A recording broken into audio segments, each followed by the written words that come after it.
buat hidup kami. Kami percaya Tuhan, Engkau selalu menyediakan yang terbaik buat hidup kami. Hari ini buka setiap kata roh kami Tuhan. Buka telinga roh kami, buka hati kami Tuhan. Biar apa yang Kau mau sampaikan, kami bisa tangkap Tuhan. Sampaikan apapun yang Kau mau sampaikan Tuhan. Karena kami tahu Tuhan, yang terbaik adalah firman yang daripada Tuhan. Terima kasih Tuhan, dalam nama Tuhan Yesus. Semua yang bukan dari Tuhan tak bisa disampaikan di tempat ini demi nama Tuhan Yesus. Hanya dari hati Tuhan yang disampaikan dalam nama Tuhan Yesus. Amin. Silakan duduk saudara. Saya minta maaf sekali lagi. Saya salah baca. Saya pikir jam 6. Jadi saya santai-santai, ternyata jam 5. Aduh. Semoga kesan pertama ini diampuni. Shalom saudara. Saya senang bisa di sini. Saya ingat satu hal. Ini pertama kali saya bagi firman Tuhan, tapi saya nggak lupa. Saya dulu pernah ke tempat, berarti pernah ke persekutuan ini. Saya dengan Pak Daniel, saudara, almarhum Pak Daniel, dan saya hanya jadi orang yang bawain tasnya beliau, saudara. Jadi reuni yang luar biasa, juga bawa tas. Sekarang saya bagikan firman, saudara. Oke saudara, saya minum dulu boleh ya saudara ya? Boleh saudara.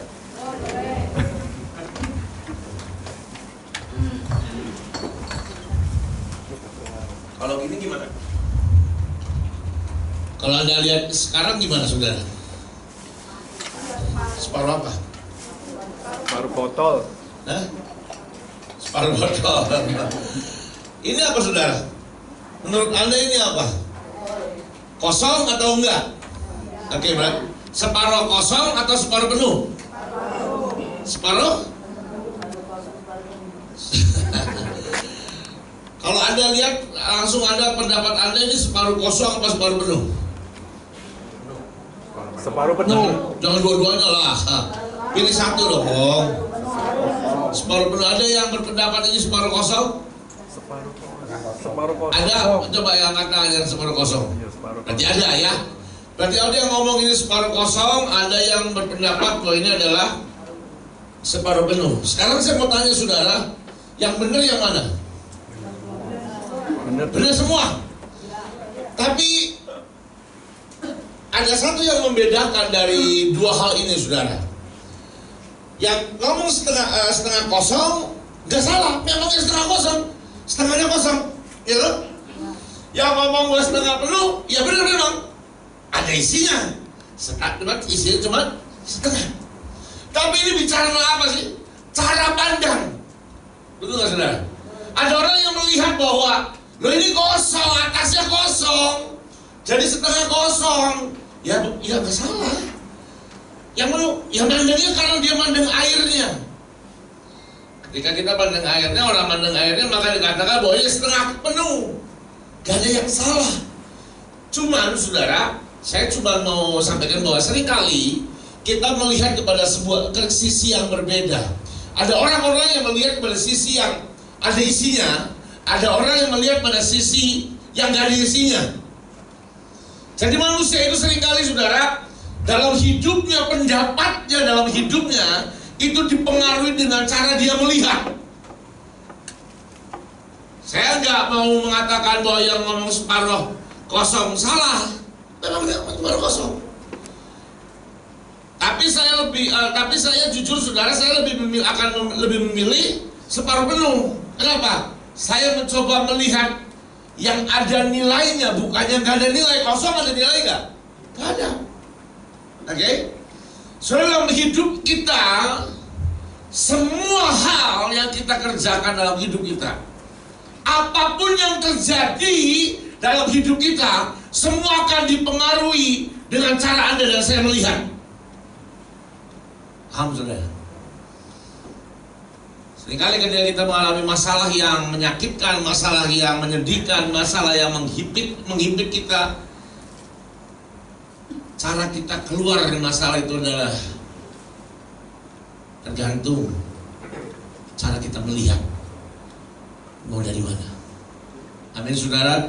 Firman Tuhan ngajarin gini, Filipi 4 Hanya kenapa? Jadi akhirnya saudara-saudara, semua yang benar, semua yang mulia, semua yang adil, semua yang suci, semua yang manis, semua yang sedap didengar, semua yang disebut kebajikan dan patut dipuji, pikirkanlah semuanya itu.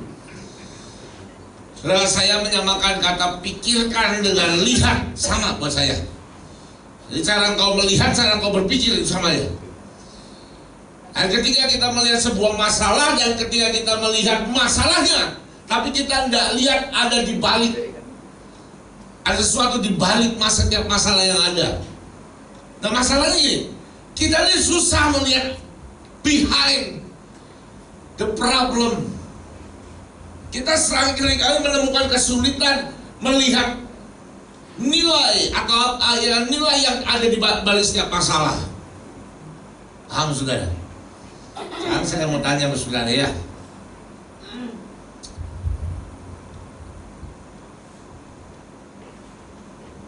Pandemi kemarin jelek apa enggak? Pandemi itu jelek ya? Tergantung. Tergantung apa? Apa sih tergantung? Ya, ada banyak orang berkata pandemi. Wah, kerjaanku hancur, bisnisku rusak. Iya, kalau Anda melihat kerusakannya. Tapi saya mau cerita saudara tentang hidup saya sendiri. Saya hamba Tuhan yang dulu sepenuh waktu, gak ada kerjaan, gak ada bisnis, saudara. Gak ada bisnis. Istri saya juga pelayanan. Istri saya jadi guru buat sekolah anak-anak berkebutuhan khusus, dan guru itu bukan guru profesi, itu pelayanan. Orang S2 gajinya gak seberapa kok, saudara. Harusnya kalau dia di luar pelayanan itu jadi guru yang profesional di Jakarta, gajinya bisa 3-4 kali lipat, saudara. Ya sekarang aja teman-teman yang dulu pelayanan sekarang di luar gajinya sudah berlipat-lipat ganda, apalagi dia yang sudah S2 pendidikannya pendidikan khusus lagi. Jadi pada waktu pandemi itu saudara kan Anda tahu toh, persoalan ini pasti juga tutup kan, gak ada yang boleh buka. Saya ya hamba Tuhan saya punya waktu itu pimpin gereja, dulu pernah pimpin gereja saudara. Dan gerejanya nggak kasih persembahan juga ke saya. Kenapa? Ya memang saya juga memang berkeputusan untuk saya nggak mau ambil persembahan dari gereja, saudara. Lalu hidup saya dari mana? Saya dari kalau khotbah itu, nggak usah munafik, saya mau apa adanya aja lah ya. Habis khotbah kan salaman, kalau salaman biasa ada amplopnya. Amplopnya isi apa? Bukan kartu nama, duit. Ya loh. Pada waktu pandemi tutup. Saya bukan orang yang banyak uangnya, nggak punya tabungan juga, soal tabungan ada tapi sedikit banget. Ketika pandemi tutup, saudara. Semua gereja tutup, persekutuan tutup. Yang undang saya, semua yang sudah ada jadwal tutup. Ya kalau tutup kan, bahkan gereja sendiri aja tutup juga, semua online. Dan semua nggak semua gereja kan ibadah online, nggak semua saudara. Ketika semua tutup, apa yang tutup juga saudara? Pendapatan. Betul nggak saudara? Pendapatan tutup. Kalau dilihat dari sisi, wah, nggak ada pendapatan nih, zero income. Sedangkan saya bukan pengusaha, bukan hamba Tuhan yang punya usaha juga. Hamba Tuhan yang benar-benar cuma jadi hamba Tuhan aja. Kalau itu semua tutup, ya udah tutup juga semuanya. Gak ada aliran dana masuk, saudara.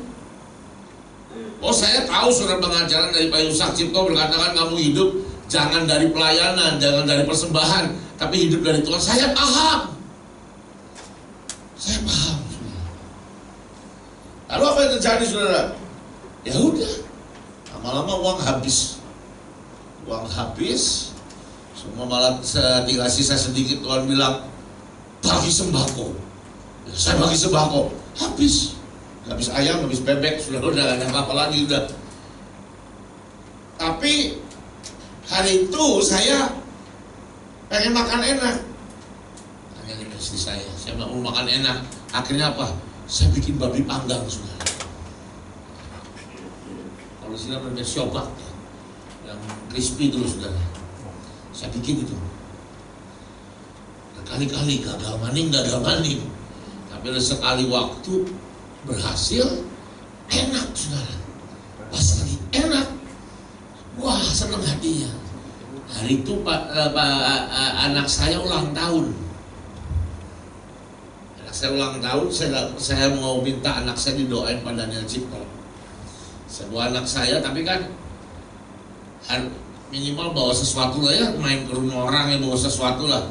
Kita bikinin saudara babi panggang, waktu yang sempurna, pokoknya crispy-nya sempurna, bumbunya sausnya sempurna, pokoknya seenak-enaknya lah.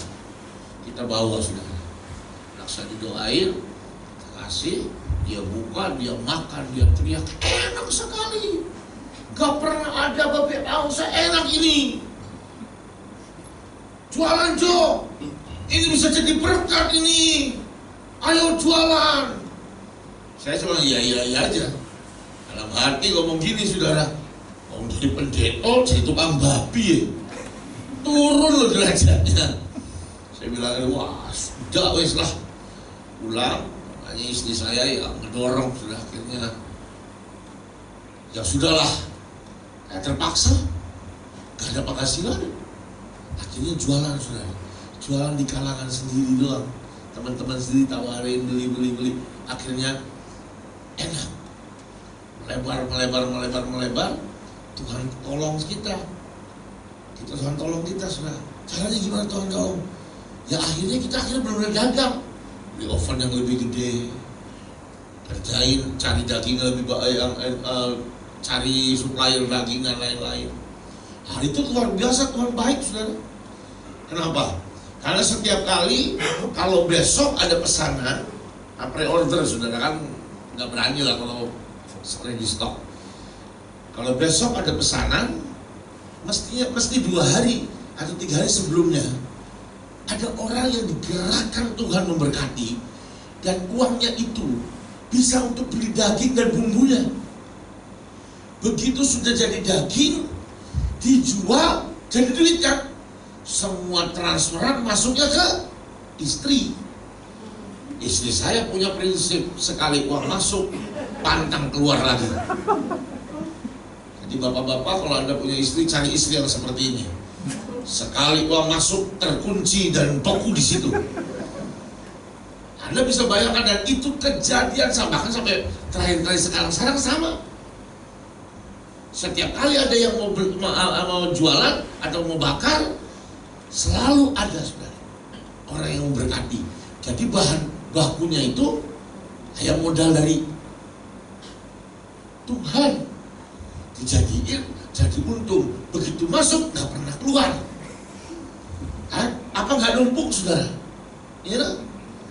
Dan akhirnya, saudara, sekarang saya jujur di depan saudara mau ngomong, saudara. Kami ngalamin yang namanya peningkatan, increasing dari pendapatan kami itu pada waktu pandemi. Sekarang Anda mau lihat apa? Pandemi semua hancur kan? Saya juga sama. Pandemi tutup semua gereja. Mau khotbah di mana? Online. Pernah online, beberapa gereja ada yang minta online. Beda. Akhirnya apa, saudara? Turun pendapatan. Tapi di balik itu ada sesuatu yang Tuhan kerjakan. Amin. Tapi masalah gini, Anda dan saya ini maunya main aman, betul kan? Mau semuanya jelas di depan. Apa yang mau terjadi, minta Tuhan kasih tahu, ya loh, betul nggak? Berapa banyak saudara yang setiap kali engkau datang ke hamba Tuhan, Anda tanya apa yang akan terjadi? Boleh nggak? Ya boleh sih, boleh. Nggak ada larangan, saudara. Cuman tahu nggak sih, saudara, kadang-kadang ya Tuhan itu menuntun kita ke tempat-tempat yang Anda ini nggak suka. Anda ini nggak suka dan Anda nggak ngerti apa yang akan terjadi. Tapi seringkali ketika Tuhan menuntun kita ke tempat-tempat seperti itu, Anda marah, Anda kecewa. Tuhan kok nggak tolong, Tuhan kok nggak kerja. Tapi tanpa kita sadari, saudara, gimana lagi? Tuhan turut bekerja dalam segala hal untuk apa?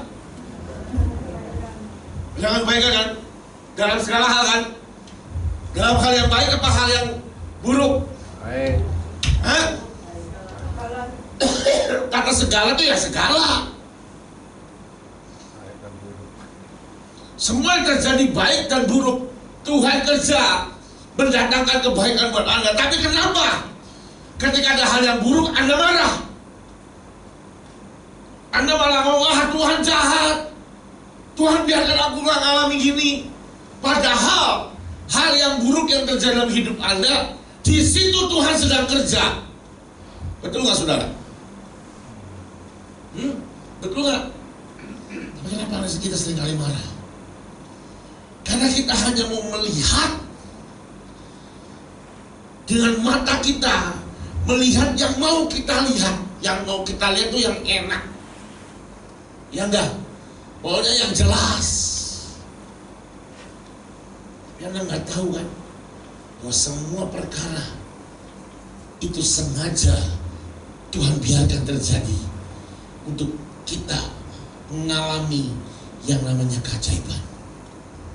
Sekarang seberapa banyak saudara yang mau mengalami yang namanya terobosan dalam hidup Anda? Angkat tangan, saudara. Nah, sekarang saya mau tanya, kan mau mengalami terobosan, berarti Anda mau mujizat terobosan, mau? Oke. Anda mau mujizat kesembuhan, mau? Mau nggak? Mau. Lah, berarti kan harus sakit dulu. Mau mujizat terobosan, berarti kan harus mentok dulu baru ada terobosan. Pintu harus tertutup dulu. Tapi pada waktu ada sakit, pada waktu ada pintu-pintu depan Anda tertutup, reaksi Anda apa? Reaksi kita ini apa, saudara? Sering kali marah kan? Tapi tahu nggak, saudara? Tuhan itu selalu kerja dengan cara yang ajaib. Seorang teman saya, saudara, saya punya seorang teman, anak muda, datang ke saya, "Koh, doain aku." "Ya, kenapa?" "Aku mau kawin, kok. Aku mau doain supaya aku dapat penghasilan jauh lebih besar daripada yang aku punya, yang aku dapat hari ini." Iseng kan saya nanya, itu udah berapa puluh tahun? Udah 10 tahun ada sudah yang lalu. Saya kan nanya iseng, "Emang gajimu berapa sebulan?" 12 juta. Buset, 12 juta masih pengen lagi, tabaknya orang sebenarnya. Ya, 12 juta sebulan. Tapi mau dapat gaji lebih gede. Ya udah, aku doain.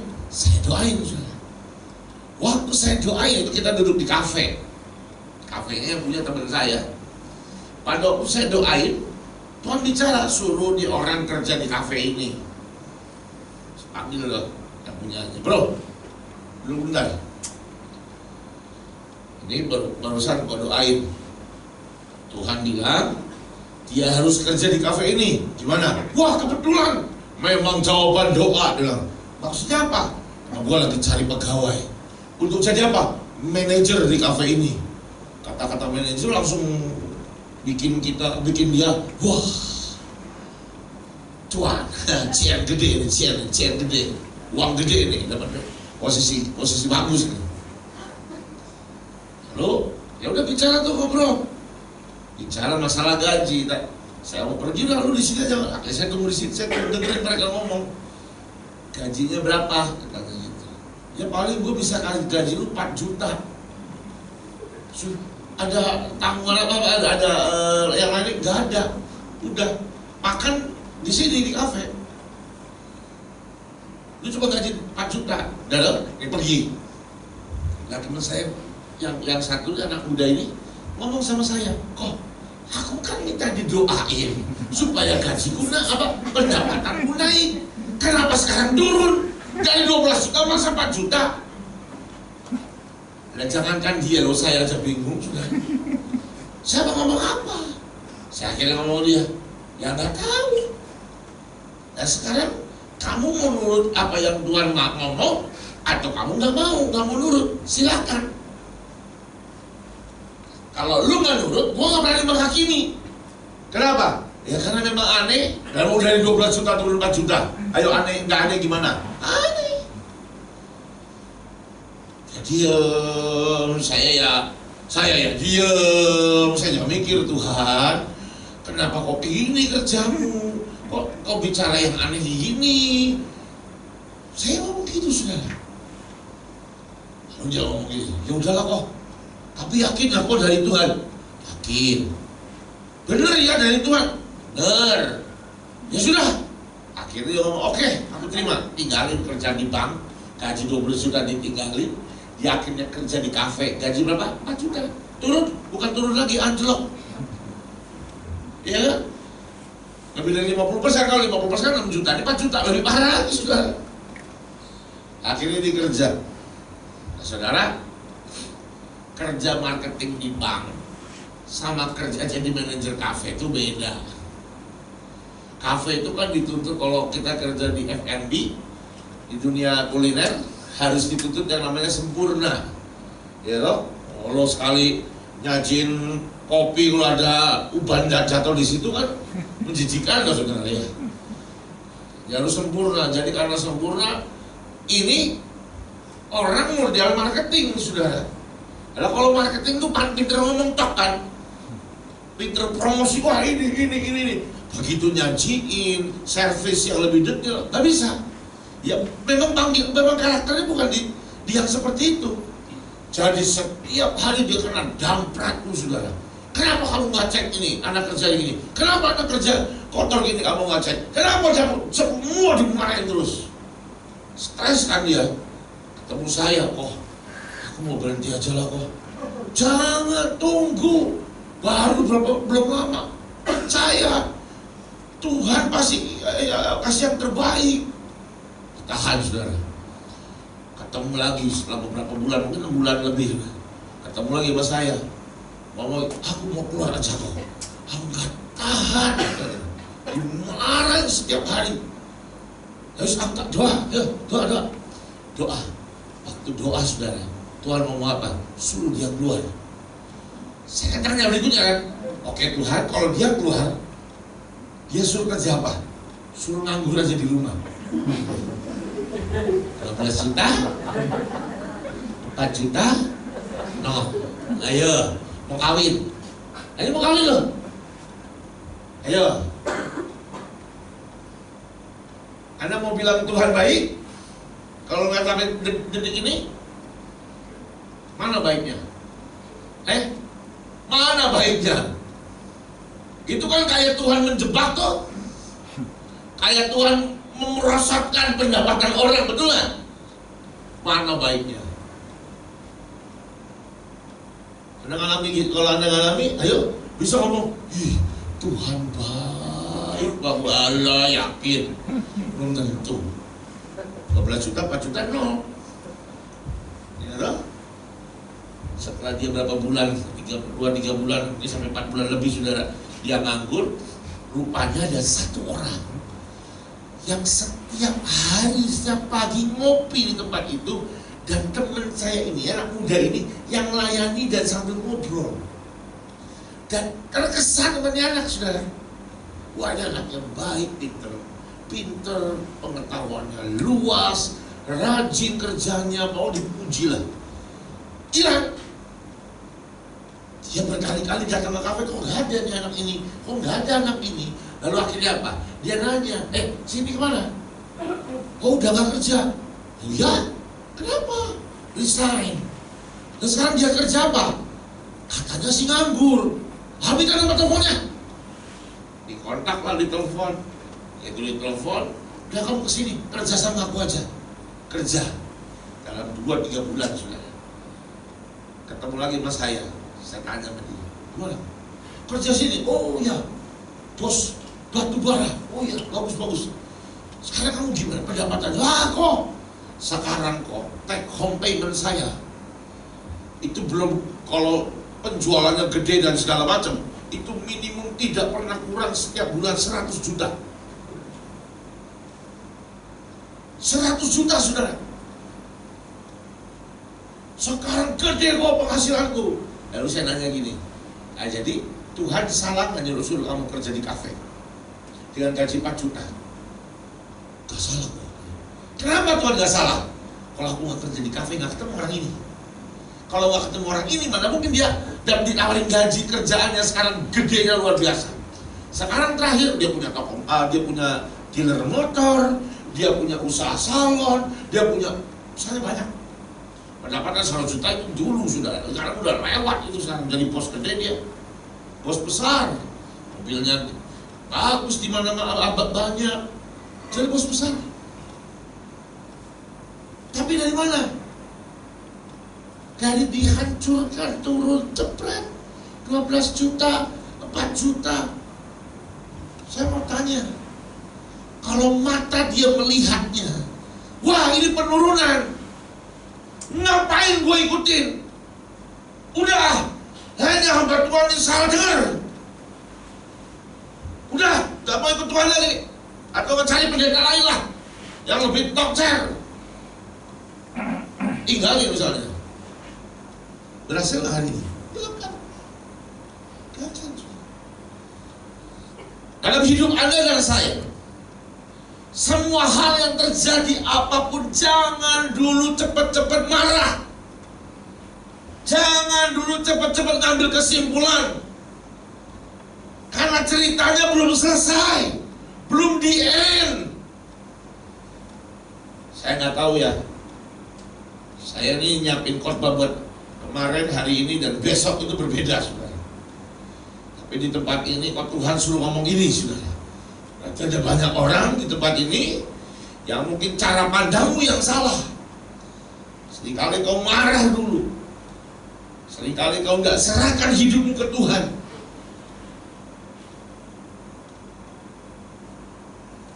Kalau kau ambil kesimpulan terlalu cepat, jangan-jangan, saudara, ada jatah yang besar yang harusnya jadi bagianmu yang hilang. Kenapa?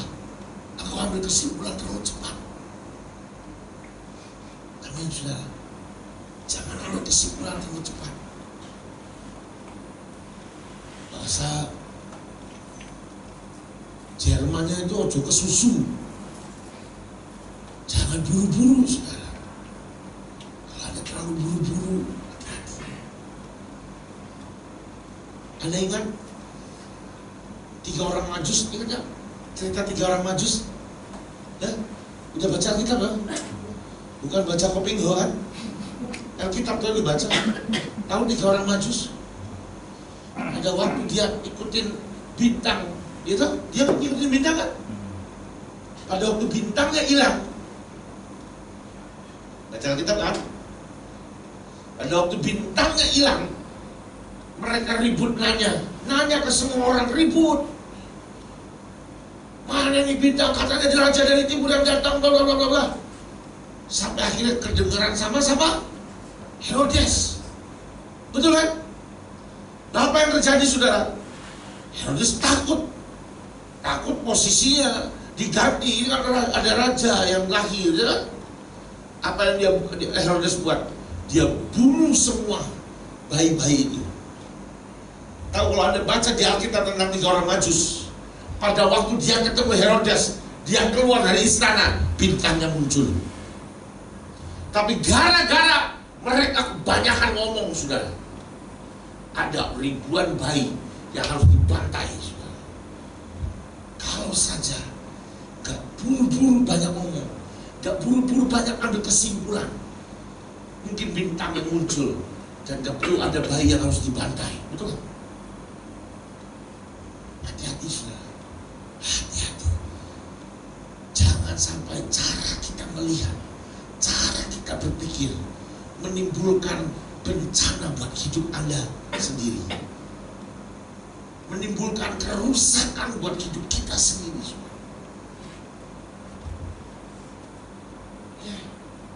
Saudara, saya dalam hidup pelayanan saya, seringkali saya juga sama, saudara.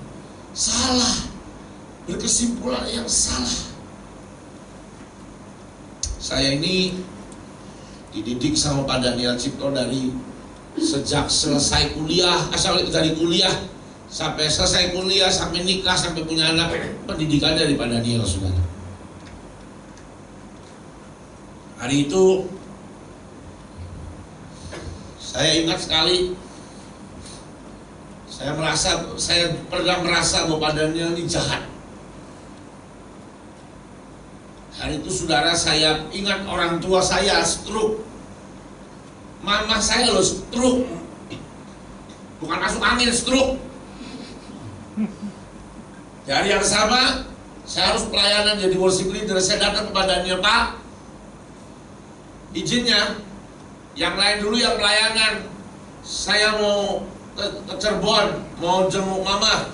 Mama stroke, tadi sore masuk rumah sakit. Tadi pagi masuk rumah sakit. Tahu jawaban badannya apa?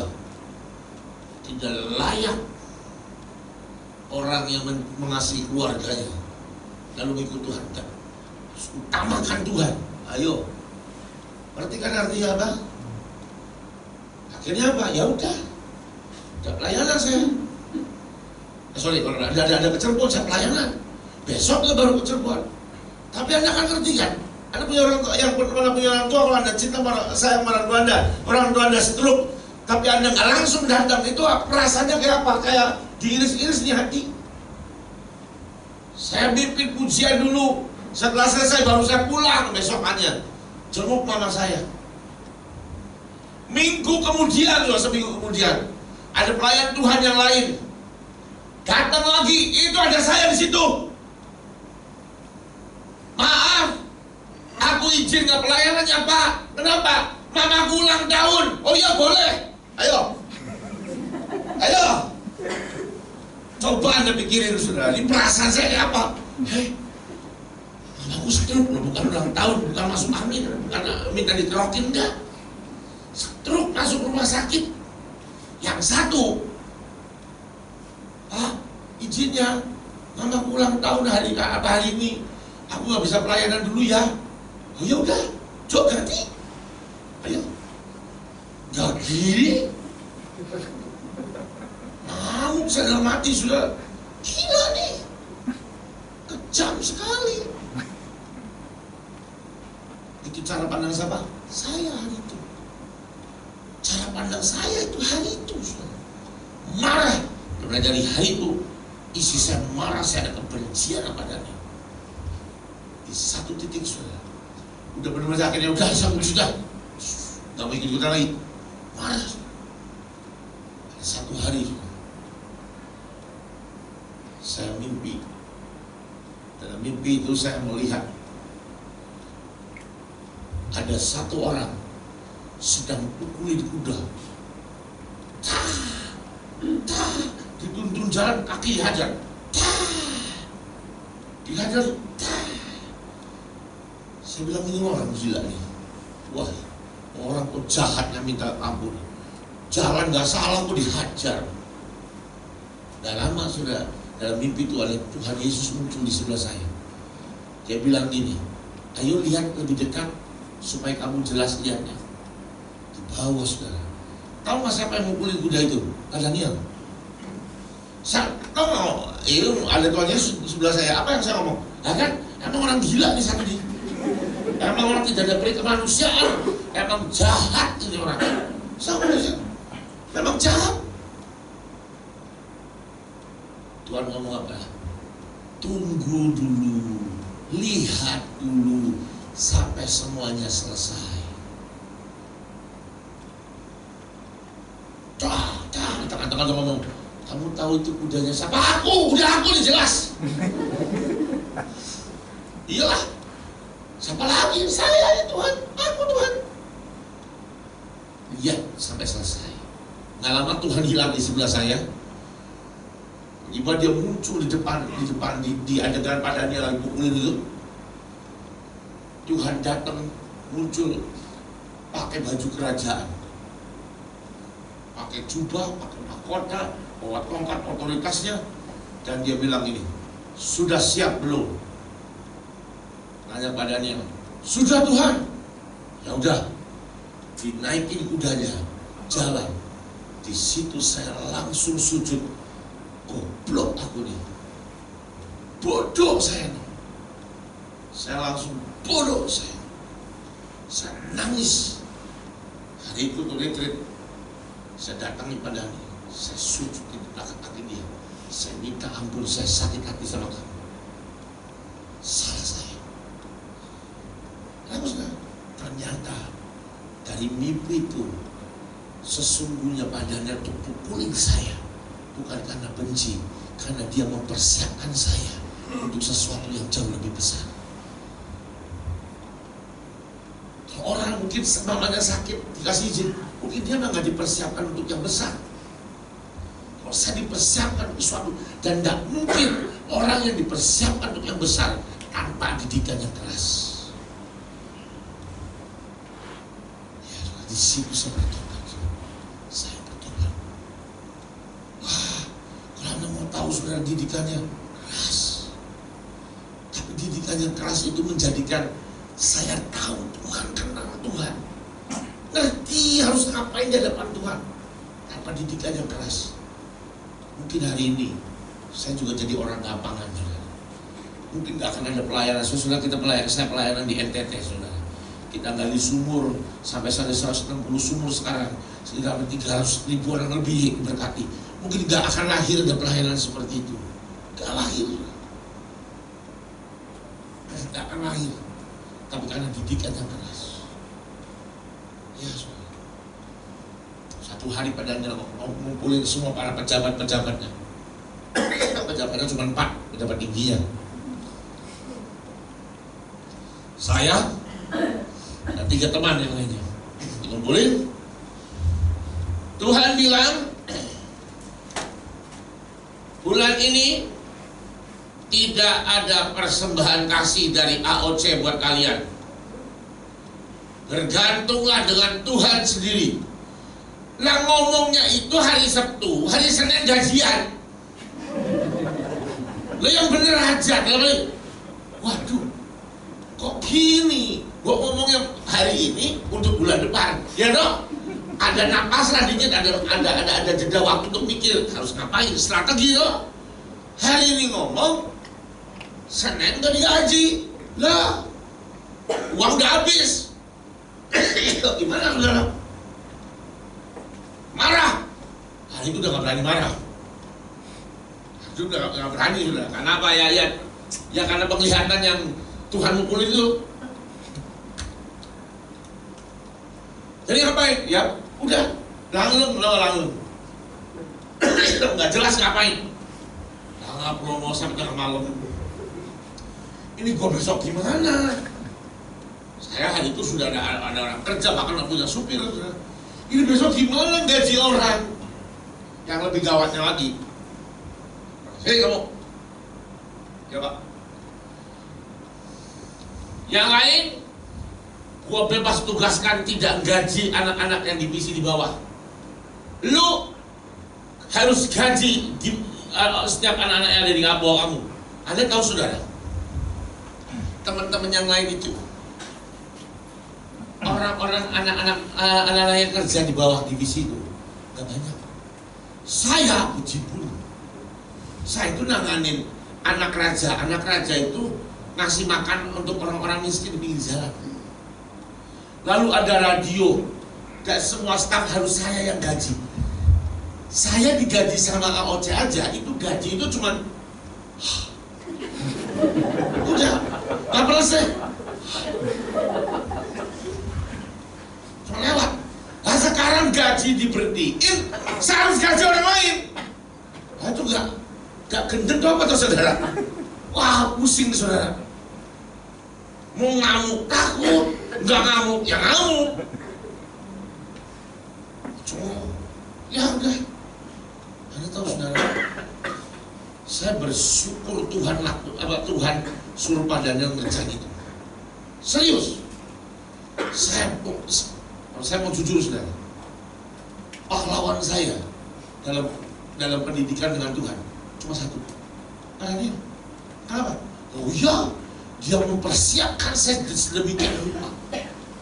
Bahkan dalam hal keuangan dia persiapkan saya untuk jadi orang yang gak gantung sama gaji sama apa, pokoknya gantung dengan Tuhan. Dia siapkan saya untuk saya punya uang itu.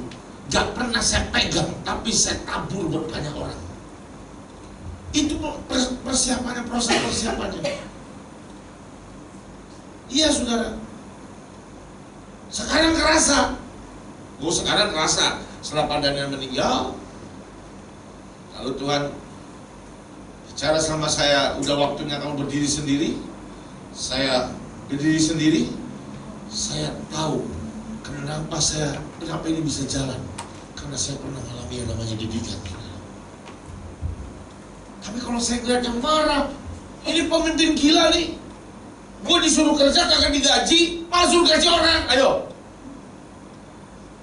Kalau hari itu saya marah saudara, hari ini mungkin gak ada pelayanan di NTT. Hari ini gak ada pelayanan yang namanya suami istri. Gak ada pasti.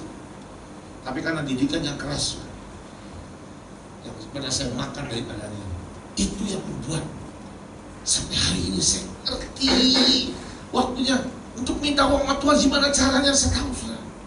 Kenapa? Dia dilatih. Saya seperti anak Raja Wali yang ditendang keluar dari sarangnya untuk terbang sendiri. Gaji anak-anak saya yang digaji. Kerjanya sama kerja. Bisa bayangin saudara. Hari itu saudara, Senin saya itu jadi asyir ketemu lama AOC. Orang datang saya coba nih, shalom. Dia bukannya datar, flat. Shalom. Kenapa? Hah? Salaman itu berat. Kenapa? Gak punya duit. Satu kali ada telepon masuk. Pak Jo, ini Pak Jo kan? Iya. Halo Pak Jo, ingat sama saya? Enggak. Saya nggak pernah ingat sama orang gitu, saudara. Kamu pernah doain saya, dan apa yang didoain jadi. Sekarang aku mau ngasih pendapatan pertamaku buat kamu Pak. Lah wong dari nggak punya, dari pusing uang ada yang ngasih duit, happy loh. Hah? Oh ya? Wah puji Tuhan, Tuhan baik. Oke, saya matiin handphonenya, saya langsung kirim nomor rekening saya, cep gitu. Oke, udah nggak tahu sopan santun, saking gembiranya, sopan santun dan tata krama udah hilang. Saya kirim langsung saudara. Langsung dia kirim 10 juta. Wah, saya belum nggak punya. Hari itu di rekening saya itu tinggal paling cuma 1 juta. Dikirimlah 10 juta. Apa nggak mantep tuh saudara? Pancen oye 10 juta langsung hasilnya. Halo udah lama nggak datang, gimana aja padahal minggu lalu datang saudara. Happy banget, naik ke atas, hasilnya sudah tutup pintunya, nyembah Tuhan, angkat tangan, rasain tangan sampai surga saudara. Saking nyembah Tuhan, Tuhan ngomong gini, kamu enak ya, selamat dapat uang 10 juta. Anugerah Tuhan semua karena engkau. Dan saudara-saudaramu lo 3 lagi. Mereka gak dapat apa-apa kan? Berkati dong Tuhan. Nah akhirnya kita gampang dong. Nah Tuhan nanya gitu, ya berkatilah Tuhan. Kenapa kamu tidak memberkati mereka? Dia mikir, waduh berkati. Oke Tuhan, dalam hati saya 3 juta kan? 3 orang kan? Kasih 1 juta. 1 juta, lumayan, napas. Aku dapat 7 juta, lumayan lah, lumayan. Potong berpuluhan, kelar. Yang 3 juta masuk potong berpuluhan, yang 7 aja. Kenapa 3 juta itu yang sama dia? Ya, aman. Lalu Tuhan ngomong lagi nih, kamu kira-kira rela nggak kalau kamu kasih mereka 1 orang 3 juta? Heh, Tuhan tunggu dulu. Tak jelasin matematikanya Tuhan. Mereka butuh duit, aku juga butuh uang. Kalau 10 juta dikurangi 3 juta, itu 9 juta. Berarti aku sisa 1 juta Tuhan. Yang benar Tuhan. Tuhan ngomong gini, rela enggak. Tapi kalau kau yang mau nyuruh, aku mau nurut. Kalau rela enggak. Oh iya, jangan anak Tuhan gak usah munafik, sudah rela, hatinya ngedumel. Ya enggak ya. Aku ngedumel Tuhan. Tapi aku cuma satu, aku mau nurut. Itu aja. Akhirnya satu-satu. Aku minta nomor rekening. Ya, transfer, just 3 juta. Minta nomor rekening, just 3 juta. Satu orang, teman saya. Sekarang sering khotbah bareng sama saya. Namanya Chris. Yang kenal kan, ya Gus Duan kalau kenal. Ini orang memang rada-rada antik. Minta nomor rekening, ingat? Ya jadi gimana aku masuk? Cash aja.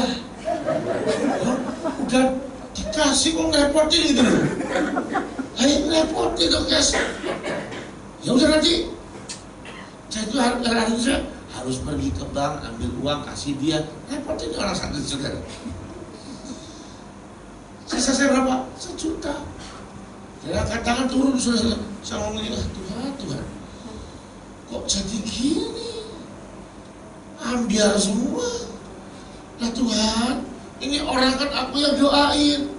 Orang ngasih uang ke saya. Lo kok mereka yang nikmati? Waduh, itu paling ngedumel terus. Hati ngedumel, tapi saya cuma satu. Nurut aja. Nurut. Rela nggak? Jauh dari kata rela. Tiba-tiba Pak Daniel selesai khotbah. Siapa di sini?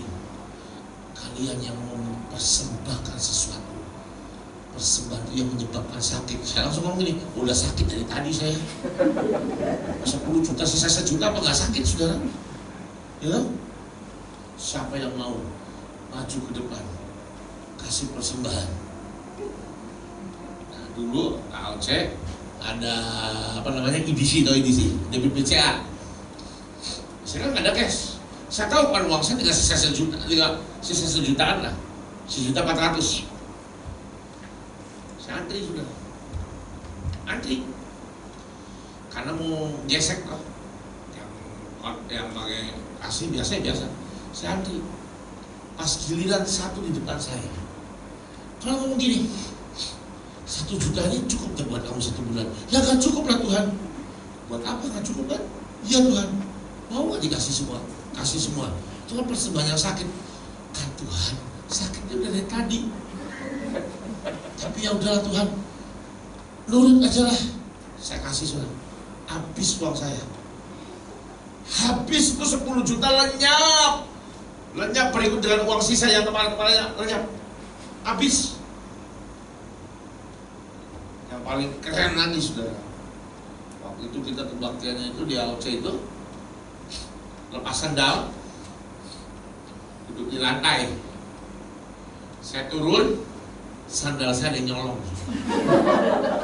Nah itu lengkap semua penderitaan, lengkap semua. Saya cuma akhirnya apa, ketawa Tuhan. Wis ya Tuhan, lawakannya wis cukup Tuhan. Ya, tapi saya mau saksi depan saudara. Itu adalah persiapan buat apa yang saya harus jalani ketika pemimpin saya nggak ada, saudara. Ya, itu adalah persiapan, latihan ketika hari ini saya harus jalani pelayanan saya hari ini, saudara. Ya, saya dipersiapkan untuk namanya berbagi apa yang kamu punya buat banyak orang. Tepatnya 2 tahun yang lalu kira-kira Tuhan sudah ajari saudara. Nah, mulai hari ini kamu harus kasih uang ke semua orang yang minta uang sama kamu. Jangan dicoba saudara ya, jangan dicoba. Cukup orang-orang lain yang coba di ruangan ini, jangan coba ya. Kasih uang ke semua orang yang minta uang sama kamu. Gak usah pakai nunda, langsung kasih. Saudara, saya ini ada Zoom class meeting, grup Zoom saudara, ada ribuan orang yang bergabung, kan ada beberapa kelompok grup saudara. Nomor saya dua-duanya di situ dan sudah tidak ada privacy lagi buat saya. Dan banyak orang yang minta uang, hampir setiap hari, setiap bulan. Saya bisa keluar, setiap bulan saya pernah hitung saudara. Setiap bulan itu rata-rata sekitar 10 juta itu pasti keluar. Untuk apa? Bagi-bagi uang. Pak, tolongin saya, anak saya mau sekolah, gak punya uang. Saya kasih. Saya gak kenal, saya gak tahu itu orang bohong atau enggak, saya juga gak tahu, tapi saya kasih. Karena Tuhan yang ngomong, kalau kamu bisa berbuat baik pada orang yang kamu bisa melakukannya, jangan tahan. Saya tabur, saya kasih. Walaupun saudara, Pak doain ya Pak, saya kebelet utang. Berapa Pak? Saya besok harus siapin dana 500 juta. Pak, Bapak bisa tolong saya Pak, carikan orang, atau Bapak mungkin punya dana, saya pinjam dulu. Saya punya dana Pak, saya kirim 500 juta kan? Saya kirim berapa? 500 ribu. Kalau 500 ribu Pak, itu benih buat kamu. Percayalah, itu pasti bisa tolong kamu. Oke Pak, benar ya Pak, doain. Ya. 2 minggu kemudian, betul Pak, 500 ribu saya terima dengan iman. Tapi saya tiba-tiba dapat kerjaan dan ketutup akhirnya Pak utangnya. Ya, dan saya terus lakuin sudah. Mari saya beritahu saudara. Tanya istri saya di sini. Kami berdua, bertiga lah anak saya, nggak pernah jadi miskin. Saya punya 5 mesin bor sumur, saudara. Anda tahu, setiap kali mesin bor ini selesai, dia harus cari titik yang baru. Setiap kali titik yang baru 30 juta, 35 juta, sekarang berapa? Selalu punya kebutuhan. Dan Tuhan bilang ini, sebelum orang lain ikut nabur di situ, kamu dulu dari uangmu yang keluar. Kemarin 17 juta. Tuhan bilang, 7 juta kamu tutupin dulu. Oke Tuhan, 7 juta. Oke Tuhan, berapa juta? Oke Tuhan, berapa juta? Selalu saudara. Dan saya mau saksi dengan saudara, kami bertiga saudara, kata nggak miskin saudara, kata nggak miskin. Kami diberkati Tuhan, diberkati Tuhan.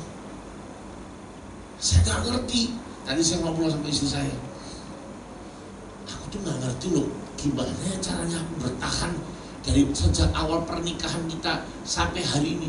Kok bisa ya bertahan? Kok bisa ya secara keuangan gak sampai kelaparan dan gak makan? Padahal ya pernah gak punya uang sama sekali, pernah, tapi tetap tuh makan. Tentunya kan badan subur gini. Tapi semua dimulai dari mana saudara? Cara kau memandang hidup, cara kau memandang ketika masalah ada di sekitar. Hari ini pertanyaannya adalah, kalau kau alami masalah, yang kau lihat masalah atau berkat? Percayalah saudara, setiap masalah yang terjadi dalam hidupmu, kalau kau melihat itu adalah berkat, maka itu akan jadi berkat buat kau. Hari ini kau gak lihat, di hari ini kau gak lihat itu berkat. Yang ada apa? Masalah. Aduh, suamiku kabur. Aduh, anakku narkoba. Aduh, saya bangkrut. Aduh, aku ditipu. Aduh, uangku habis semuanya. Itu masalah. Tapi lihatlah dari caranya Tuhan. Masalah akan bisa jadi berkat buat Anda. Kalau kau apa? Aku percaya ke Tuhan. Kau harus punya iman. Buat apapun yang terjadi, Tuhan mendatangkan kebaikan. Amin saudara. Buka Alkitab saudara. Lihat ayat Ibrani saudara.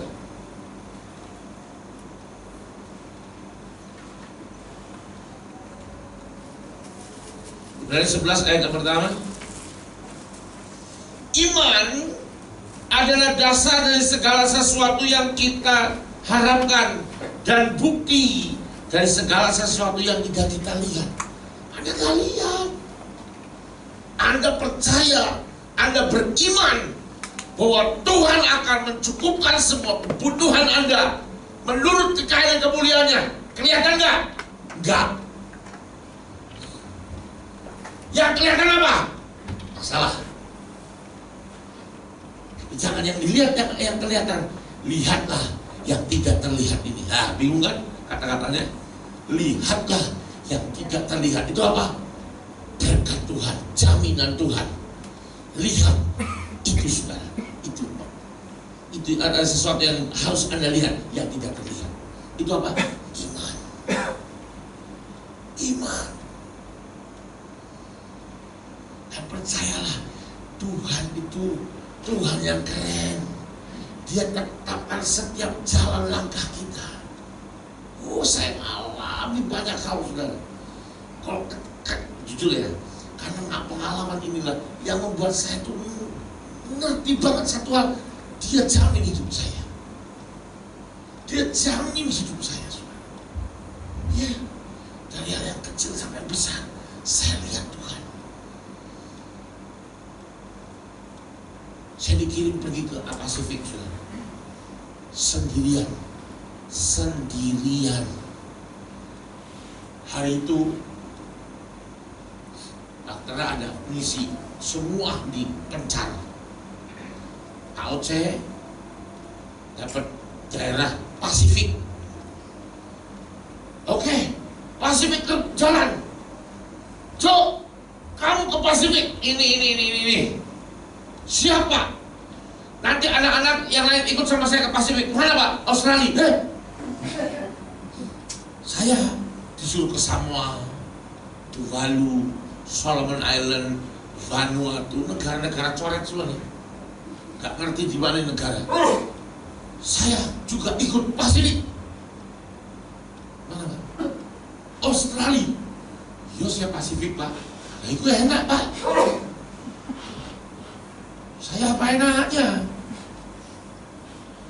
Yang teman-teman yang lain ikut sama Daniel, satu tim pemain musik dan musik leader, semua kakak yang situ. Setiap hari pada dapat wifi, saya lihat Instagram lagi makan steak yang besar. Saya, aduh, misi sudah. Lihat lagi Instagram, lagi berdiri di belakangnya opera house. Saya ya. Tapi saya beritahu saudara, saya bisa lihat Tuhan kerja dengan cara yang ajaib. Dan akhirnya setelah selesai semuanya, saya bisa bilang ini, maaf ya, memang Australia itu memang glamor dan enak, nyaman. Tapi yang ini priceless, gak ada harganya. Kenapa? Saya datang ke satu negara namanya Solomon Island. Pernah dengar nama itu saudara? Anda pasti nggak ngerti tuh. Solomon Island dikira merek risol tuh. Saya datang ke Solomon Island, tidak punya kontak satupun, nggak ada kenal satupun. Tapi saya percaya satu hal ini. Saya selalu kasih motivasi ke diri. Kalau saya datang, saya nggak mau cuma datang doa patok, bakar jubah langsung pergi. Saya mau ketemu sama orang dan ada api yang menyala di situ. Darat saya nggak ngerti apa-apa sudah. Keluar, tukar uang, naik taksi masuk hotel. Di hotel saya mau nangis sendirian sudah. Ya, sendirian dengan saya ingat yang satunya yang lainnya satu tim rame-rame di Australia. Saya sendirian dengan duit yang terbatas. Teman-teman yang lain enak, terbatas kan ada pada dia, saudara. Nah saya sendiri. Saya masuk kamar, saya nangis, Tuhan. Aku harus apa Tuhan? Aku udah mau sia-sia Tuhan. Saya harus ngapain Tuhan? Nangis, Tuhan. Tahu nggak? Saya nanya harus ngapain? Tahu nggak jawaban Tuhan apa? Betul? Tuhan ngomong gini. Nah, kamu lapar kan? Apa hubungannya? Kamu lapar kan? Ya Tuhan. Nah, itu di sebelah kan ada cari. Ya aku lihat Tuhan. Makan dulu sana. Saya keluar, saya duduk, restoran sepi banget. Chinese food tapi orang hitam yang layani. Masuk, datang, saya pesan, keluar makanan, saya ngomong saya cuma Roh Kudus pimpin, ajak ngobrol, cari kenalan. Makan, kamu kan kosong di restoran, kamu nganggur kan, duduk sini lah ngobrol. Oke, ngobrol saya sambil makan, saya ngobrol. Saya cerita, Tuhan kirim saya ke sini. saya nggak ngerti siapa-siapa, nggak kenal siapa-siapa, nggak ngerti tentang negara ini. Cuma saya mau berdoa buat bangsa ini, negara ini. Nanti habis makan, kamu mau nggak aku doain? Mau? Oke. Saya makan, doa yuk. Saya pegang tangannya, saya doa. Saya doa apa bahasa Inggris lah pasti kan. Dia nangis sudah. Wah, puji Tuhan. Lalu dia bilang ini, saya punya keponakan, dia pendeta muda di gereja Anglikan. Jadi Solomon Island itu gerejanya gereja Anglikan. Mau nggak kamu kenalan? Oh, mau. Saya telepon sekarang ya, ditelepon, datang. Jadi saya makan masih nungguin orang kan. Duduk, ngobrol, saya cerita bahwa Tuhan ajaib, Tuhan baik, Tuhan mencintai Solomon Island, bla bla bla bla. Saya mau nggak kamu doa? Boleh. Saya doa saudara. Ketika saya doa pegang tangannya, dia ceplok, belah, nangis gerung-gerung saudara. Nah, ini pendeta muda saudara. Nangis gerung-gerung, gereja Anglikan. Itu nggak ngerti yang gini-gini. Nangis sudah. Ketika selesai doanya, dia duduk. You are a man of God.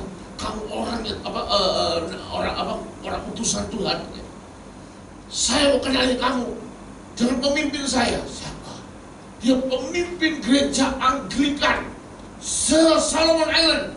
Waduh, tambah semangat saya bilang, keren. Panggil sekarang. Panggil saya, ngobrol, cerita lagi. Udah berapa tuh?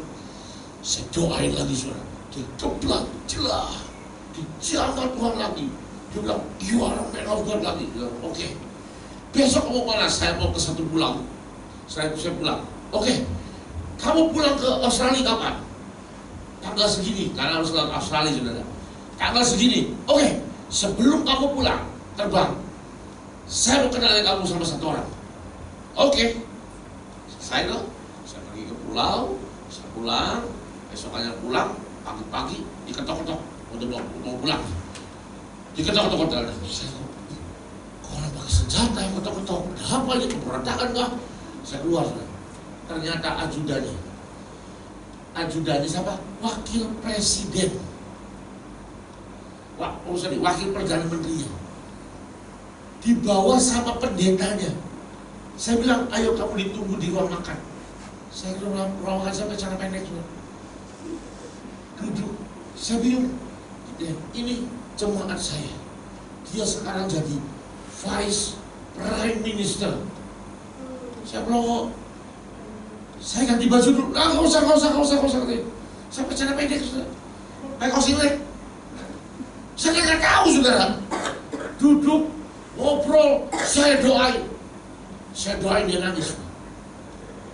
Ketika saya mau pulang, saya bilang ini. Saya tuh sebenarnya dikasih soft copy deklarasi buat Solomon Island. Gimana kalau saya kasih saja? Tolong dibacakan di gereja. Oke. Give it to me. Nanti ketika kamu pulang, saya akan perintahkan semua gereja Anglikan dan saya akan minta Perdana Menteri, bukan wakilnya, di atasannya lagi, untuk ngadain a prayer day for Solomon Island. Dan deklarasi ini yang saya akan bacakan di seluruh Solomon Island. Wah, saya bilang, saya Tuhan dahsyat. Saya pulang saudara, sudah nggak ada kesedihan lagi, udah nggak ada kekesalan. Lihat teman-teman saya pada foto-foto selfie di Opera House, dalam mahal lihat hurricanes, rips yang segede-gede gitu. Saya bilang, nggak peduli, nggak ada harganya. Saya bilang, ini lebih keren. Satu bangsa, satu negara, misi yang Tuhan kasih, saya bawa satu negara ambil, dan satu negara deklarasi apa yang harus dideklarasikan. Anda mau pilih mana Ustaz? Secara pandangan mata enakan yang mana? Tapi kemuliaan ada di mana? Sini. Cara pandang harus dirubah. Saya waktu sini kesel saudara. Waktu terima kesel lah. Gak adil lah. Kenapa gua lagi sih? Saya itu Selalu kalau dikirim Pak Daniel misi, gak pernah dikasih temen. Udah Lone Ranger terus, sendirian terus, saudara. Semua sendirian, saudara. Yang lain bertiga, berdua, bertiga. Jo, kamu pergi sama-sama, Pak. Sendiri lah kamu, Pak. Sendiri lagi, Pak. Pergi kemana sendiri? Asli yang detik itu tuh. Jadi jujur, saya mau cerita ya. Detik itu saya agak marah, saudara. Yang mau sebelum pergi ke Solomon Island. Kenapa? Karena uang kan dikasih nih, yang gede nih, des, dibagikan cuma kedua. Kan yang pergi ke dagang-dagang kecil cuma saya. Dan itu kan mahal, saudara. Saya dapat kecil sekali, yang ini gede. Kenapa? Ya rombongan. Pemain musik, keyboard, gitar, drum, well, singer, semua dibiayai, termasuk badannya. Pawang ini, kayak adilnya di mana? Saya mau marah, saudara. Wah, aku dikasih ini, beli tiket sekali jalan yang udah habis. Saya ngomong, Pak, ya nggak cukup lah, Pak. Kamu kan bisa berdoa, kamu kan bisa ngomong sama Tuhan, minta sama Tuhan. Lama nih, minta sama Tuhan, tapi kan tadi dikasih lagi dong. Saya ingat dikasih buat 15 juta, Anda tahu sudah tiketnya itu cuma jauh lah. 15 juta mas sekali pergi tanpa pulang. Marah. Cara mata saya melihat. Tapi puji Tuhan pada waktu saya kesel ngomong. Gak mau lah kalau saya gak pergi kalau gini, Pak. Mau ngomong saya, cuma ngomong gini, hei, masa kamu gak beriman? Ya udah Tuhan, siap pergi. Kalau hari itu saya tolak, hari itu saya gak lihat kemuliaan Tuhan, saudara. Apa, saudara? Jadi hari ini kalau Anda punya masalah, jangan buru-buru marah. Tenang. Ada kemuliaan Tuhan di balik semua masalah. Yang penting percaya enggak? Percaya enggak kalau Tuhan turut bekerja dalam segala perkara untuk mendatangkan kebaikan buat Anda? Atau kau lebih memilih untuk marah dulu, kecewa dulu? Percayalah, saudara, Dia bukan Tuhan yang jahat, Dia Tuhan yang baik. Amin, saudara. Anda tahu bangsa Israel kenapa dibawa putar-putar di padang gurun? Tuhan sedang melatih mereka. Anda tahu, saudara, negara yang paling kuat sekarang di padang gurun siapa? Israel. Diserang 6 negara, bukan wilayah tambah kecil tapi tambah gede. Diserang negara besar, negara Arab. Kalah? Enggak. Kenapa? Oh, sudah terlatih dari nenek moyangnya, muter-muter di padang gurun. Ya kan? Jadi kalau kau kena masalah hari ini, kau sedang latihan. Jangan marah. Tuhan menyediakan sesuatu di belakang. Cuman hari ini kau tidak lihat. Saya mau tutup dengan sebuah analogi yang simpel sekali, saudara. Analogi yang sangat simpel, saudara. Sekarang saya mau tanya ibu-ibu, siapa yang sudah punya anak, angkat tangan. Ibu-ibu ini hamil dong, punya anaknya. Oke. Siapa yang lahir secara normal? Enggak sesar, normal, ada? Ada ya? Oke, ada. Oke, saya mau tanya. Melahirkan itu sakit atau enggak? Apa geli? Atau lagi melahirkan belum? Apa gitu, saudara?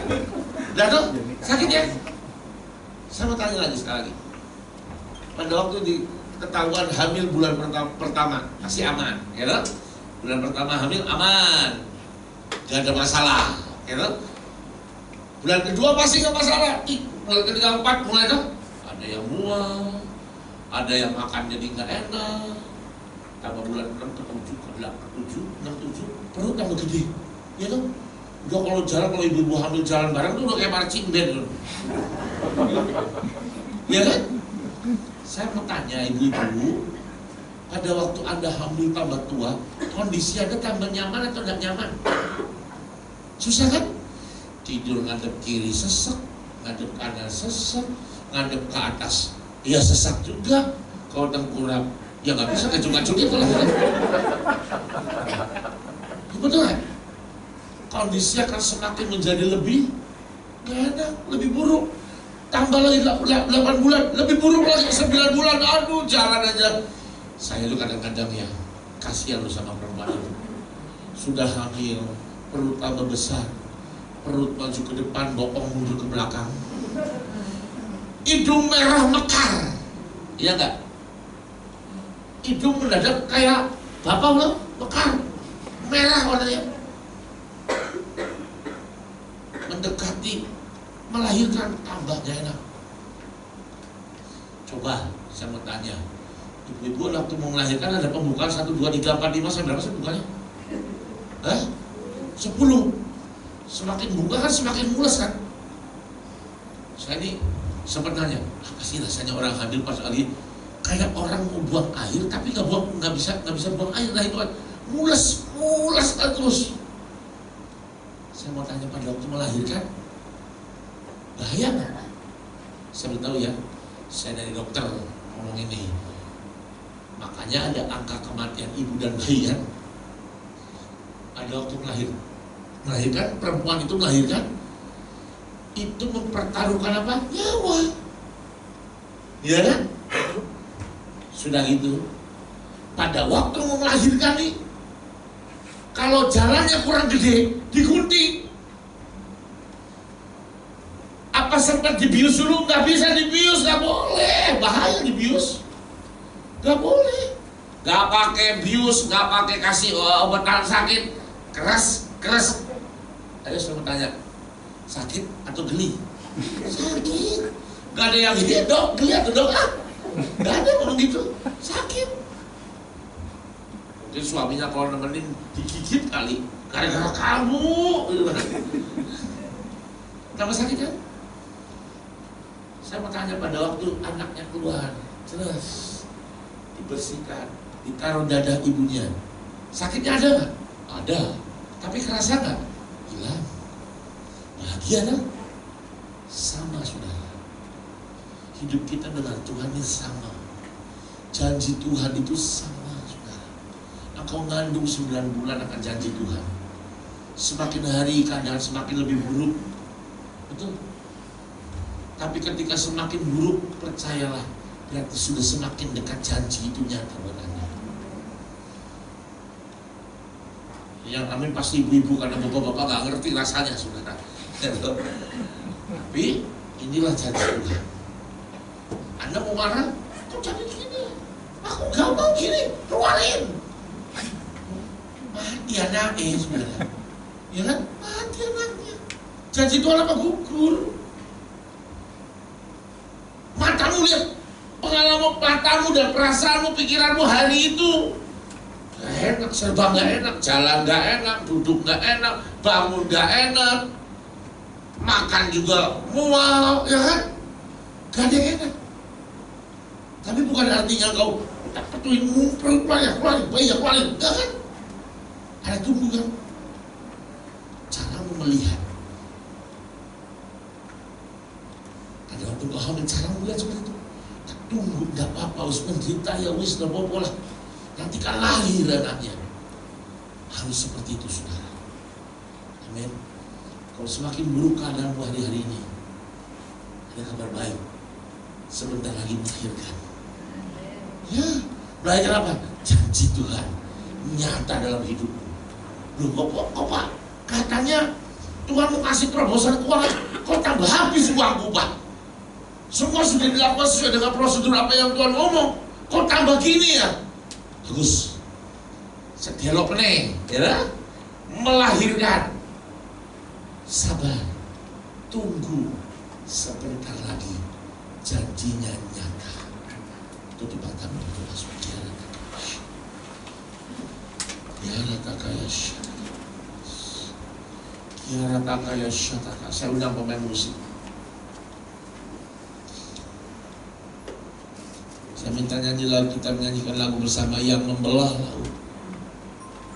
Satu kali membelah. Saya minta singer untuk maju ke depan untuk bantu saya nyanyi. Kina masa kira apa ya syukur.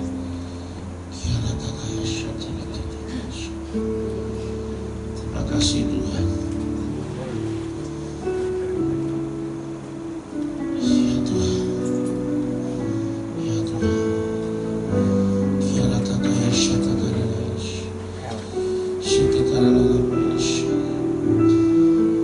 yang membelah,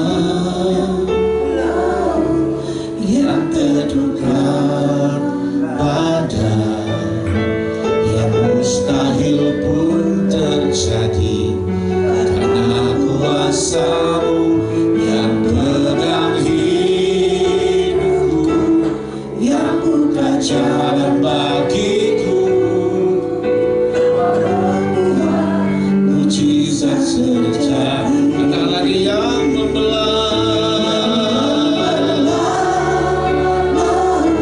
yang terduga badai, yang mustahil pun terjadi, karena kuasa-Mu yang pegang hidupku, yang bukan jalan bagiku. Kau membuat mujizat sejati. Yang membelah, yang terduga badai, yang mustahil pun terjadi, karena kuasa-Mu yang pegang hidupku, yang buka jalan bagiku. Kau membuat mujizat sejati. Tuhan Hamba hari ini berdoa buat anak-anak-Mu Tuhan.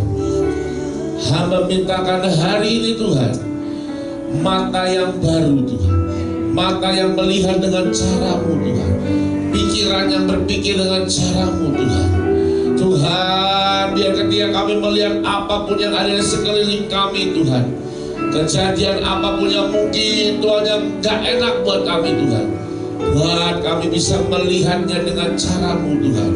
Buat kami Tuhan ngerti Tuhan bahwa semuanya mendatangkan kebaikan buat setiap kami Tuhan. Jangan biarkan Tuhan kami melihat dengan cara mata manusia kami Tuhan. Hari Tuhan, jamah setiap anak-anak-Mu Tuhan, jamah kami Tuhan. Mari taruh tangan-Mu di mata-Mu. Hari ini di dalam nama Tuhan Yesus, taruh tangan-Mu di kedua mata-Mu. Hari ini di dalam nama Tuhan Yesus, Tuhan ganti cara pandang-Mu.